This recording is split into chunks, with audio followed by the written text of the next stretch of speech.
మరిన్ని రాష్ట్ర వ్యాప్త వార్తలు వేగంగా సంక్షిప్తంగా చూద్దాం.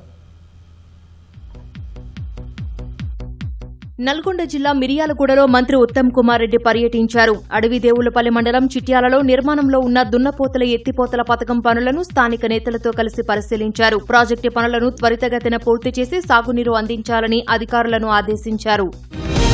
యాదాద్రి భువనగిరి జిల్లా బీబీనగర్ మండలం మక్తా అనంతరం వద్ద బునాదిగాని కాలువను ఎమ్మెల్యే కుంభం అనిల్ కుమార్ రెడ్డి పరిశీలించారు. పనులను వేగవంతంగా పూర్తి చేయాలని అధికారులను ఆదేశించారు. ఆగస్టు 10లోగా కలవర్టు పనులు పూర్తి చేసి నీటిని విడుదల చేయాలనే లక్ష్యంగా పనిచేస్తున్నామని ఎమ్మెల్యే స్పష్టం చేశారు. డబుల్ రిటర్న్స్ పేరుతో డిపాజిట్లు సేకరించి ప్రజలను మోసం చేసిన యూనిక్ ఎస్ఎంసీఎస్ కంపెనీ ప్రధాన నిర్వాహకుడిని ఆదిలాబాద్ పోలీసులు అరెస్టు చేశారు. జిల్లాలో నమోదైన 6 కేసుల్లో 40 మంది బాధితుల నుంచి సుమారు 19 లక్షల రూపాయలు పెట్టుబడులు సేకరించి మోసం చేసినట్లు గుర్తించారు. రాష్ట్ర వ్యాప్తంగా బాధితులు ఉన్నట్లు ఆదిలాబాద్ డీఎస్పీ వెల్లడించారు.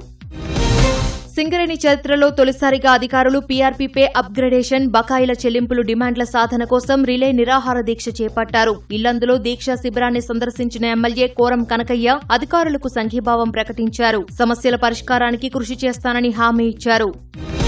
పర్యావరణ పరిరక్షణతో పాటు కాలుష్యరహిత యూరియా ఉత్పత్తికి కృషి చేస్తున్నామని పెద్దపల్లి జిల్లా రామగుండం ఎరువుల కర్మాగారం జనరల్ మేనేజర్ జిందాల్ అన్నారు. ఓ మిషన్ హరితోదయం కార్యక్రమంలో పాల్గొన్న ఆయన ఉపాధ్యాయులతో కలిసి మొక్కలు నాటారు.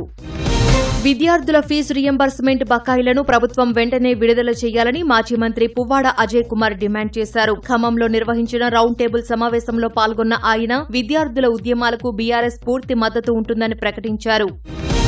ఎస్ఐఆర్పై ప్రజలకు ఉన్న అనుమానాలను ఖమ్మం జిల్లా కలెక్టర్ నివృత్తి చేశారు. ఈనాడు ఈటీవీ ఆధ్వర్యంలో నిర్వహించిన ఫోన్ ఇన్ కార్యక్రమంలో జిల్లా వ్యాప్తంగా ప్రజలు ఫోన్ చేసి తమ సందేహాలను కలెక్టర్కు విన్నవించుకున్నారు. ఆయన అందరి సమస్యలు విని సమాధానాలు చెప్పారు.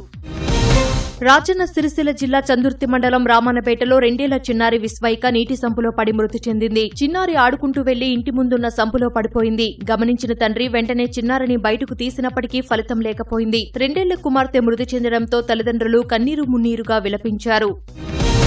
మహబూబాబాద్లో ఈ నెల 1న హత్యకు గురైన మాజీ ఉప సర్పంచ్ యాకయ్య కేసులో పోలీసులు 7 నిందితులను అరెస్టు చేసి రిమాండ్కు తరలించారు. వివాహేతర సంబంధం, ఆస్తి గొడవలే హత్యకు కారణమని పోలీసులు తెలిపారు.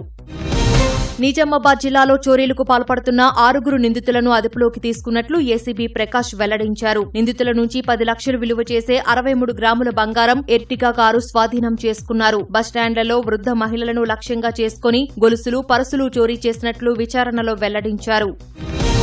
ఆదిలాబాద్ జిల్లా అధికారులు తమ విధులను సక్రమంగా నిర్వర్తిస్తున్నారని జిల్లా కలెక్టర్ రాజర్షిషా అన్నారు. వర్షాకాలంలో వ్యాధులు ప్రబలకుండా విద్య, వైద్యారోగ్యం, పంచాయతీరాజ్ శాఖలు అప్రమత్తంగా ఉండి సమన్వయంతో పనిచేయాలని ఆదిలాబాద్ ఎంపీ గోడం నగేష్ సూచించారు. దిశ సమావేశంలో కలెక్టర్ రాజర్షిషా ఎమ్మెల్యే పాయల్ శంకర్తో కలిసి ఎంపీ నగేష్ సమీక్షించారు.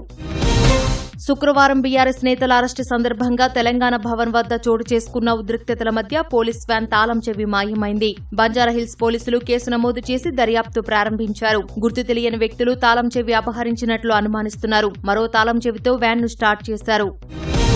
రంగారెడ్డి జిల్లా షాద్నగర్లోని సాయి బాలాజీ టౌన్షిప్లో తాళం వేసిన ఇంట్లో దొంగతనం చేసిన మొహమ్మద్ సోహెల్ ఖురేషీని పోలీసులు అరెస్టు చేశారు. బంగారం విక్రయించడానికి వెళ్తున్న అతడిని విచారించగా నేరాన్ని ఒప్పుకున్నట్లు తెలిపారు. 14 తులాల బంగారు ఆభరణాలతో పాటు ఓ మొబైల్ ఫోన్ను స్వాధీనం చేసుకున్నారు. రంగారెడ్డి జిల్లా కొత్తూరు మండలం సిద్దాపూర్లో ప్రతిపాదిత డంపింగ్ యార్డును వెంటనే రద్దు చేయాలని మాజీ ఎమ్మెల్యే అంజయ్ యాదవ్ డిమాండ్ చేశారు. డంపింగ్ యార్డుతో కాలుష్యం, పంటలకు నష్టంతో పాటు ప్రజలకు ఆరోగ్య సమస్యలు వస్తాయన్నారు. న్యాయ విద్యార్థి నిఖిల్ నాయక్ హత్య కేసును ఆత్మహత్యగా చిత్రీకరించిన వారిపై కఠిన చర్యలు తీసుకోవాలని బాధిత కుటుంబం హైదరాబాద్లోని అంబేద్కర్ విగ్రహం ముందు ధర్నా నిర్వహించింది. హైకోర్టు సీబీఐ దర్యాప్తుకు ఆదేశించిన నేపథ్యంలో నిందితులకు కఠిన శిక్ష వేయాలని తల్లిదండ్రులు కోరారు.